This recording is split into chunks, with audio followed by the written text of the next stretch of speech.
GST notice ವಿರುದ್ಧ ವರ್ತಕರ ಆಕ್ರೋಶ, ಹಾಲು ಮಾರಾಟ ನಿಲ್ಲಿಸಿ ಸಣ್ಣ ವ್ಯಾಪಾರಿಗಳ ಪ್ರೊಟೆಸ್ಟ್. ನಾಡಿದ್ದು ಫ್ರೀಡಂ ಪಾರ್ಕ್ನಲ್ಲಿ ಪ್ರತಿಭಟನೆಗೆ ಸಿದ್ಧತೆ.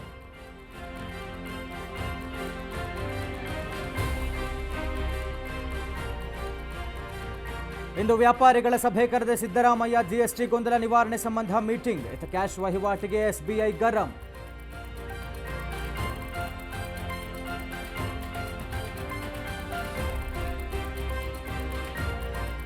ಪಿಕ್ಲು ಶಿವ ಹತ್ಯೆ ಪ್ರಕರಣದಲ್ಲಿ ಹಂತಕರ ಬಂಧನ. ಕೊಲೆ ಕೇಸಲ್ಲಿ ಇಂದು ಬಿಜೆಪಿ ಶಾಸಕನ ವಿಚಾರಣೆ. ಬಂಧನ ಭೀತಿಯಲ್ಲಿ ಎಂಎಲ್ಎ ಭೈರತಿ ಬಸವರಾಜ್.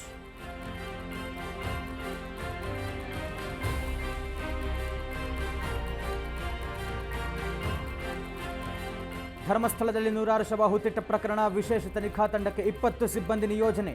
ಶೀಘ್ರವೇ ಘಟನಾ ಸ್ಥಳಕ್ಕೆ ಎಸ್ಐಟಿ ಟೀಮ್ ಎಂಟ್ರಿ.